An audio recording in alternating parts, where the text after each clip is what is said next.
Koalisi dalam politik itu wajar, tapi bagaimana kalau hampir semua partai bergabung dalam satu kubu kekuasaan? Selamat datang di era koalisi gemuk, ketika partai politik berhenti bersaing dan mulai berbagi kekuasaan.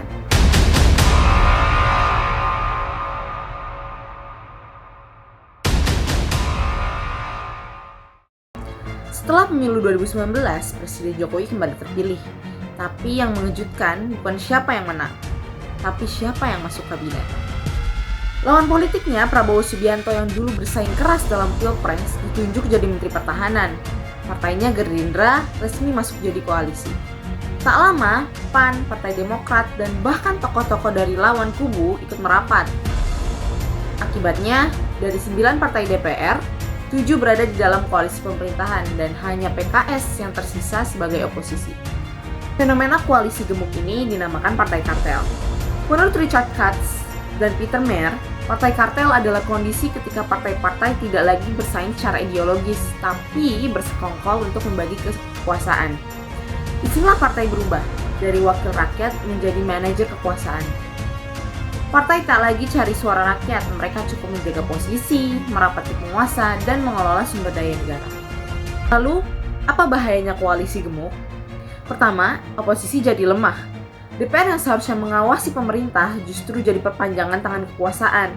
Lihat saja pengesahan cepat UU Cipta Kerja, UU Ibu Kota Negara, dan bahkan revisi UU KPK. Hampir semua disahkan mulus dengan sedikit perlawanan.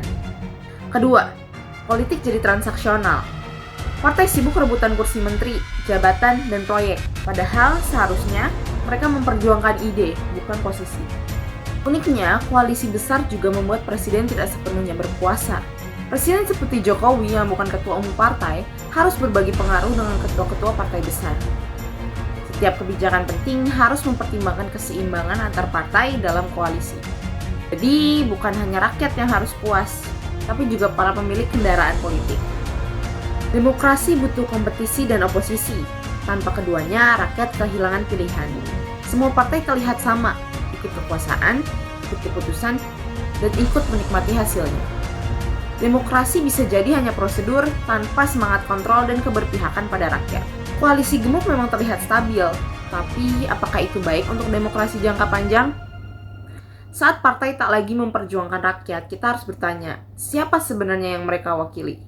Jangan diam, jangan lupa berpikir kritis, karena dalam demokrasi, suara rakyat hanya kuat kalau partainya benar-benar bekerja untuk rakyat.